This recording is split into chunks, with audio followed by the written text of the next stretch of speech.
Bonjour, dans cette vidéo-là, vous allez pouvoir avoir la correction du DNB blanc sur la fusée Ariane 5. Le sujet commençait par un document. Donc dans ce document-là, on apprend que la fusée Ariane 5, c'est la fusée de l'Agence spatiale européenne, et qu'elle est capable d'envoyer des satellites sur orbite. Cette fusée est composée de différents étages, et l'étage principal, c'est celui-là qui va propulser la fusée, comprend donc un moteur qui s'appelle le moteur Vulcain. Pour pouvoir fonctionner, ce moteur-là a besoin de deux choses. Il a besoin du dihydrogène que l'on a déjà étudié en classe, puisque nous on l'a fait exploser. Et ce dioxygène-là, il va réagir, il brûle en fait, à l'aide du dioxygène. Cette combustion-là ne forme qu'un seul produit, puisqu'on nous dit qu'il y a une nouvelle espèce chimique qui apparaît, donc c'est un produit. Et ce produit-là, c'est de l'eau, une molécule que vous connaissez bien. On va passer directement aux questions, puisque les autres informations étaient simplement pour des connaissances générales. Petit a, fonctionnement du moteur Vulcain. Peut-on dire qu'il y a une transformation chimique dans le moteur Vulcain justifié? Ici, on peut justifier en relevant une partie du texte. On apprend qu'il se forme une nouvelle espèce chimique lors du fonctionnement du moteur. S'il se forme une nouvelle espèce chimique, qui est d'ailleurs l'eau, ça veut dire que la quantité d'eau a augmenté. Au début, il n'y en avait pas, elle n'avait pas été fabriquée, cette espèce chimique, et à la fin, il y en a, donc sa quantité a augmenté, c'est un produit, et on sait que dès que l'on repère un produit ou un réactif, ça veut dire qu'il y a une transformation chimique. Cette question-là était sur 2 points, donc vous avez un point pour avoir dit qu'il y avait effectivement une transformation chimique dans le moteur, et un point pour avoir justifié. Cette question évalue votre capacité à reconnaître une transformation chimique, et en particulier à la distinguer de la transformation physique. Une transformation physique, par exemple, c'est un changement d'état. Lorsque la glace, par exemple, se transforme en eau liquide, au départ, j'avais des molécules d'eau, à la fin, j'ai aussi des molécules d'eau, donc je n'ai pas modification des molécules. Je n'ai pas de nouvelle molécule qui apparaît. Si je n'ai pas de nouvelle molécule qui apparaît, c'est une transformation physique, même si l'aspect change. Question numéro 2, quels sont les réactifs? Je vous rappelle que les réactifs, ce sont les espèces chimiques qui sont utilisées pour faire la transformation chimique. Les réactifs, ce sont aussi les espèces dont les quantités diminuent. Donc ici, les réactifs sont le combustible et le comburant, c'est-à-dire le dihydrogène et le dioxygène. Petite remarque au passage, nous avons réalisé nous aussi la combustion du dihydrogène en laboratoire. Lorsqu'on était en laboratoire, nous, on n'a pas eu besoin d'apporter le dioxygène puisque il y a naturellement dans la pièce une quantité assez importante de dioxygène. Par contre, dans la fusée, ce n'est pas le cas, puisque la fusée va s'élever dans le ciel et très rapidement la quantité de dioxygène va devenir de plus en plus petite. Donc en fait, pour fonctionner, le moteur Vulcain, lui, a besoin d'apporter lui-même son propre dioxygène, sinon dès que la fusée rentrerait dans l'espace, elle ne pourrait plus fonctionner. Question numéro 2. Quel est le produit de la combustion du dihydrogène? Nous avons vu que le produit, c'est-à-dire ce qui est fabriqué, c'est l'eau. Donc ces deux questions-là étaient sur 2 points. Et à la question numéro 4, il faut écrire le bilan de la combustion du dihydrogène, et maintenant ça va être sur 3 points. Le terme bilan est souligné de manière à ce que vous ne fassiez pas la confusion entre le bilan et l'équation. On a déjà beaucoup insisté là-dessus. Le bilan, c'est lorsque l'on écrit le nom des molécules en toutes lettres. Je vous rappelle que les réactifs et les produits sont séparés par une flèche, que à gauche on met les réactifs, et ici, à droite, donc on met l'unique produit, il peut y en avoir plusieurs. Les réactifs, il y en a 2, on va les séparer par un signe plus. Les 2 réactifs étaient donc le dihydrogène, d'après la question 2, et le dioxygène. L'unique produit, c'est l'eau. Si vous voulez être plus rigoureux, vous pouvez même préciser la nature de ces réactifs et de ces produits. Ici, on avait à chaque fois des molécules. Question numéro 5, maintenant il va falloir passer à l'équation de réaction, et on avait en fait le choix entre différentes possibilités. La première chose à regarder, c'est regarder si on a effectivement les réactifs dont on a parlé et les produits dont on a parlé. Ici, la formule du dihydrogène, je vous rappelle que c'est H2, du dioxygène O2, et l'eau, sa formule c'est effectivement H2O. Donc celle-là, c'est une possibilité. Celle-ci, ce n'est pas possible puisque les formules de l'eau et du dihydrogène ne sont pas respectées. Ici, on retrouve l'eau dans les réactifs, donc celle-là, on peut l'éliminer aussi. Ici, par contre, on retrouve du dihydrogène, du dioxygène et de l'eau, donc celle-là est possible. Et ici, on trouve de l'eau parmi les réactifs. On a un produit qui n'est pas de l'eau, donc celle-ci, on peut directement également l'enlever. Une fois qu'on a fait ce travail-là, donc il nous en reste deux qui sont possibles. Celle-ci et celle-ci, vous savez que l'on doit vérifier la conservation de l'élément chimique. C'est-à-dire qu'on doit trouver le même nombre de fois l'élément à gauche et à droite.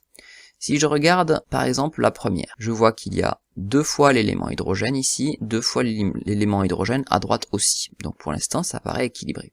À gauche, je vois qu'il y a 2 fois l'élément oxygène, et ici, l'élément oxygène n'est présent que une seule fois. Donc celle-ci, elle n'est pas bonne. Je vérifie quand même que celle qui nous reste est correcte.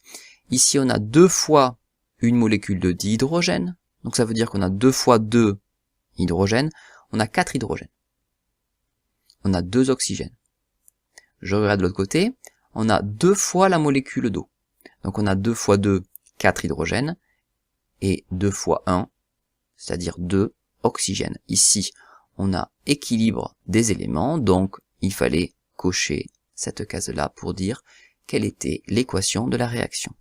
On passe maintenant à la question 6, où là on va parler de la structure de l'atome, en particulier de l'atome d'oxygène qui intervient donc dans la molécule d'oxygène, et donc dans la combustion qui a lieu dans la fusée. On a un petit rappel ici avec le nombre de masses en haut, qui est noté par un A, et le numéro atomique Z qui est noté en bas à gauche du symbole.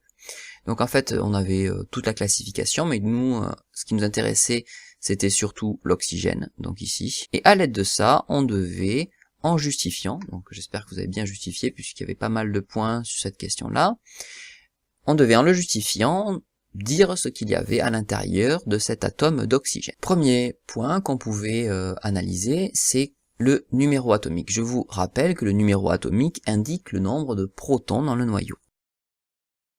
On peut s'amuser à se le représenter sous forme de dessin. Les protons, je vous rappelle que ce sont les particules qui sont chargées positivement dans le noyau. Utilisons maintenant le nombre de masses.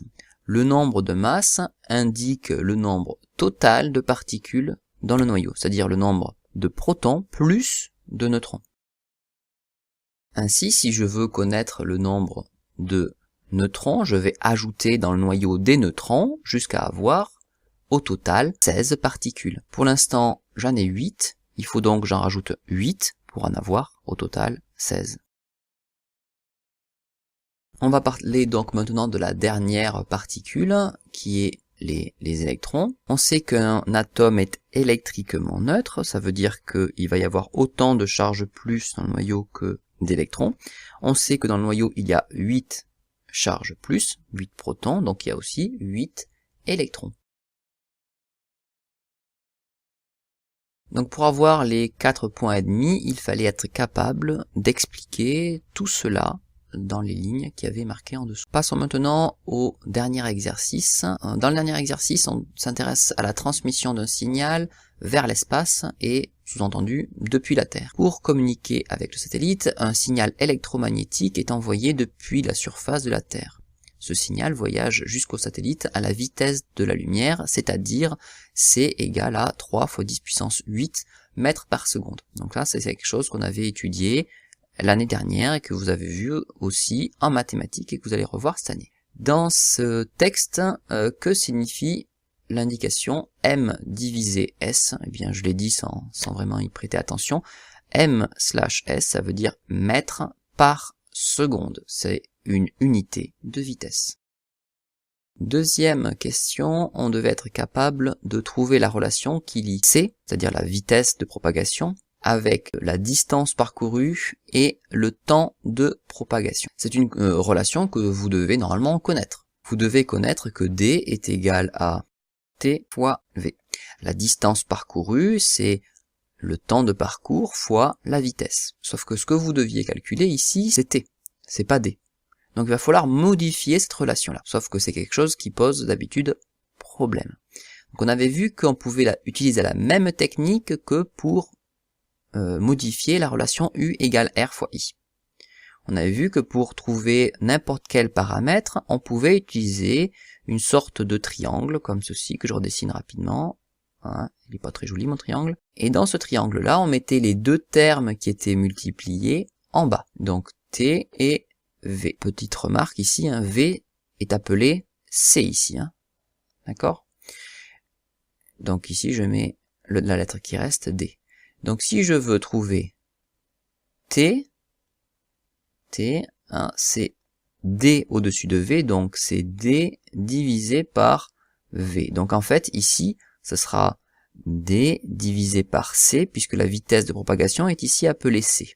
Donc la bonne relation, c'était celle-ci. Là, c'était une technique de raisonnement. Mais vous pouviez, sinon, si vous bloquiez à cette question-là, passer à la question numéro 3, et en résolvant la question numéro 3, revenir à la question numéro 2 pour donner la bonne réponse. Pourquoi est-ce que vous pouviez faire ainsi? Eh bien parce que le résultat de la question numéro 3 était donné à l'avance. On savait que on devait retrouver t est égal à 0,12 secondes. Donc dans la question numéro 3, on se penche sur un cas particulier où le satellite est à 36 millions de mètres d'altitude. Et on sait que ce signal-là, qui va de la Terre au satellite, se propage à la vitesse c est égal à 3 fois 10 puissance 8 mètres par seconde. Donc si jamais vous étiez bloqué, vous pouviez essayer de combiner les deux chiffres, 36 millions et 3 fois 10 puissance 8, afin de retrouver les 0,12. Pour trouver ça, il fallait donc utiliser la formule qu'on vient de voir au-dessus, c'est-à-dire il fallait utiliser t est égal à d sur c. Si on remplace par les valeurs, d, la distance, donc on sait que c'est 36 millions, c'est sympa, c'est dans les bonnes unités, et que la vitesse, c'était 3 fois 10 puissance 8. Et là, on avait trouvé donc un résultat en secondes. On peut ici soit calculer directement, si on est à l'aise, soit simplifier dans un premier temps, donc moi je préfère simplifier quand même. 3 fois 10 puissance 8, c'est 3 avec 8 zéros derrière. 1, 2, 3, 4, 5, 6, 7 et 8. Donc ici on voit qu'on peut simplifier les zéros, donc 1 en haut, 1 en bas. Donc en fait je me retrouve avec 36 divisé par 300, et ça la calculette c'est facile à faire.